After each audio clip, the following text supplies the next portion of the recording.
Hoy vamos a adentrarnos en un texto que, bueno, a pesar de lo corto que es, ha generado siglos de debate. Es Levítico 18:22.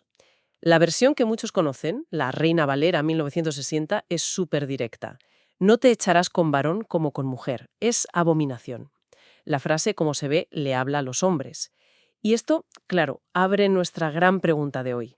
Si el texto es tan específico, ¿qué dice o qué no dice sobre las relaciones entre mujeres? ¿Por qué ese silencio tan llamativo? Es que ese silencio es precisamente el centro de toda la cuestión. Y para explorarlo, hoy tenemos sobre la mesa una colección de fuentes muy interesante. Desde análisis lingüísticos del hebreo original hasta, bueno, comentarios teológicos y exégesis que han intentado resolver este enigma a lo largo de la historia. Nuestra misión, digamos, es meternos en la piel de sus intérpretes, seguir sus pistas Como detectives. y entender cómo un mandato tan concreto acabó teniendo un alcance tan universal.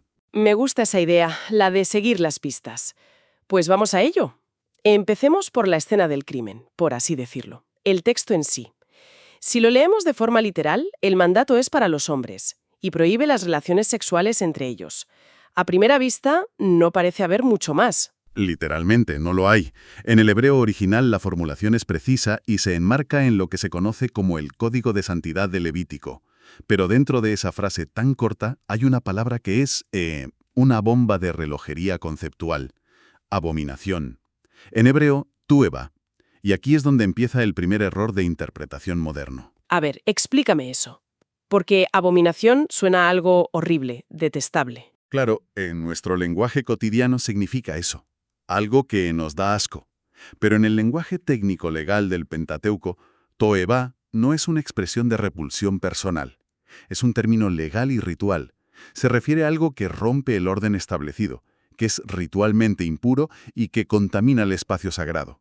Por ejemplo, la idolatría es la toeba por excelencia, o usar pesos y medidas fraudulentas.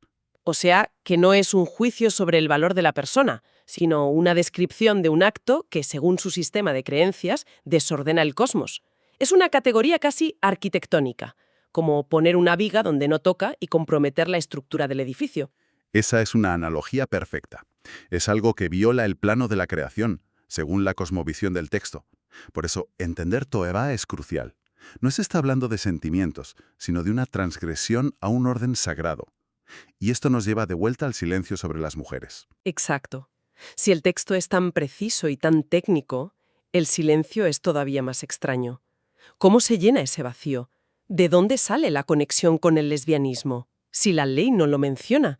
Aquí es donde supongo que entran en juego los intérpretes. Aquí es donde empieza el verdadero trabajo detectivesco de la exégesis. Las fuentes nos muestran que la tradición, tanto la judía como la cristiana, no se quedó en la literalidad, desarrolló una serie de argumentos para extender el principio del versículo.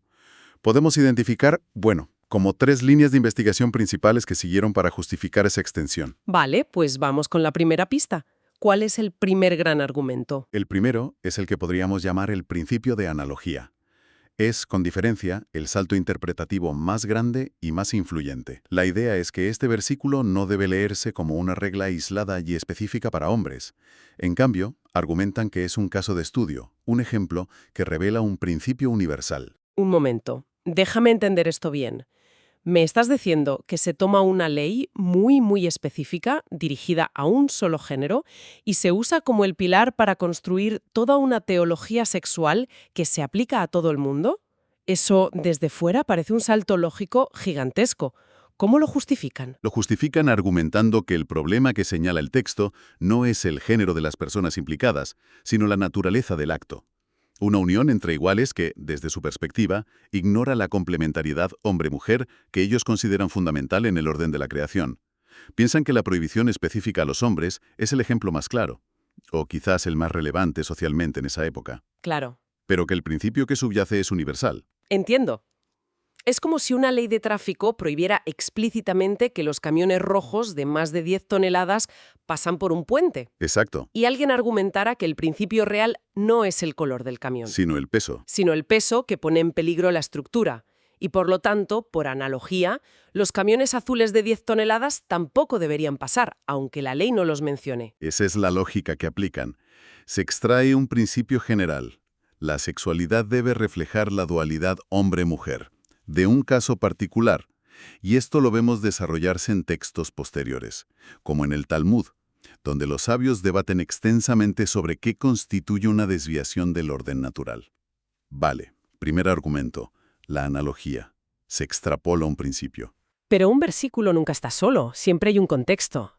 Las fuentes mencionan que el capítulo entero es clave, ¿no? Esa sería la segunda línea de investigación. Correcto, y es fundamental. El capítulo 18 de Levítico no empieza con prohibiciones sexuales específicas. Empieza con una declaración de intenciones muy potente en el versículo 3. Básicamente, Dios le dice a Israel, «No haréis como hacen en la tierra de Egipto, ni como hacen en la tierra de Canaán, no sigáis sus costumbres». Es un mandato de diferenciación radical. Es una construcción de identidad.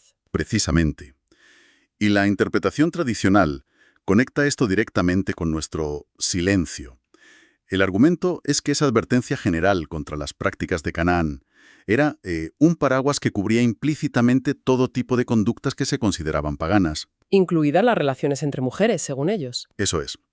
No hacía falta especificarlas todas, porque ya quedaban englobadas en el rechazo general a un estilo de vida ajeno. Pero ¿sabemos a qué prácticas concretas se referían? Porque prácticas de Canaán suena muy vago. Bueno, las fuentes históricas y arqueológicas sugieren que muchas culturas cananeas tenían rituales de fertilidad y prácticas religiosas que desde la perspectiva monoteísta de Israel eran caóticas e inmorales. Este podía incluir la prostitución ritual o formas de sexualidad no ligadas a la estructura familiar que Israel quería consolidar. Ajá. Así que el argumento es, Levítico 18:22 especifica un caso, pero el mandato general del capítulo 18:3 ya había prohibido implícitamente todo lo demás. El objetivo era crear un pueblo santo, distinto, con un código moral y ritual muy estricto.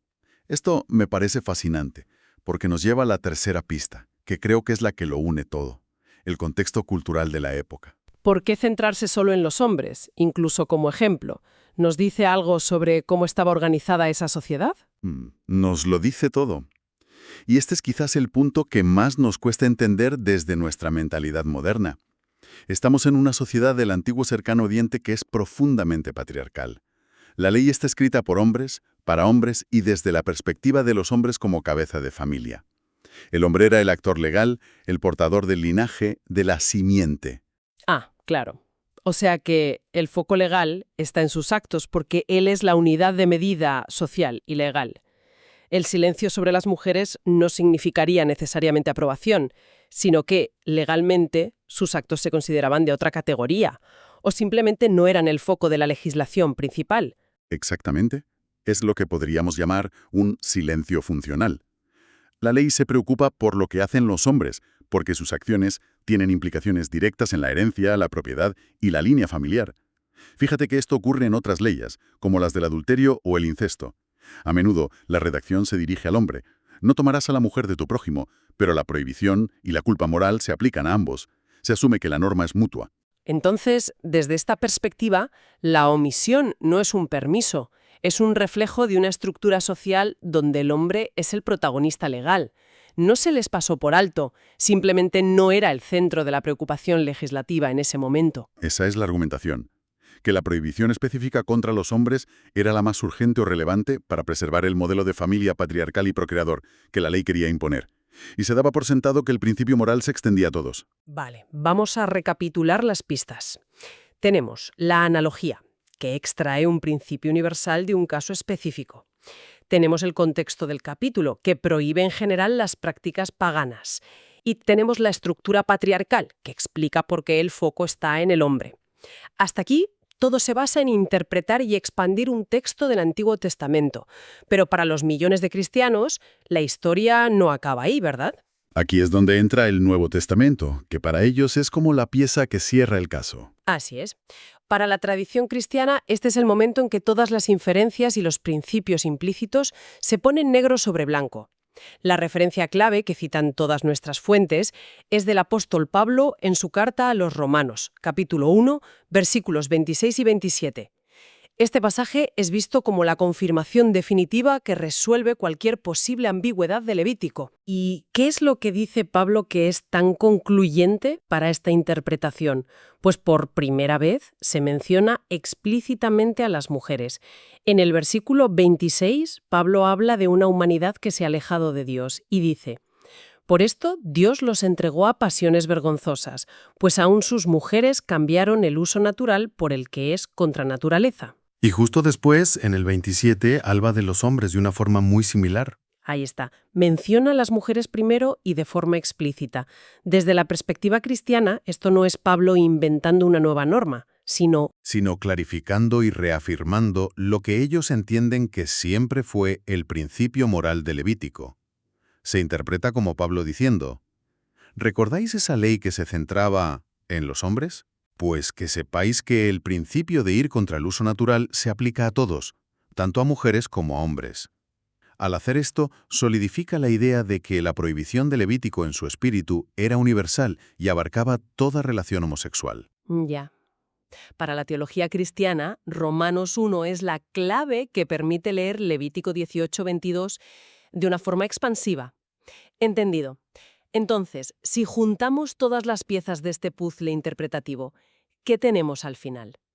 El punto de partida, lo hemos dicho, es un texto que literalmente solo habla de hombres. Correcto. Si cogemos el versículo y lo aislamos, no dice nada sobre las mujeres. Fin de la historia. Sin embargo, lo que hemos visto es que la tradición interpretativa judeocristiana, construida durante milenios, se niega a leerlo de forma aislada. Lo considera la punta del iceberg de un principio moral mucho más profundo. Y ese principio lo construyen uniendo varias pistas. Primero, la idea de que la ley específica es una analogía de una norma universal sobre el diseño hombre-mujer.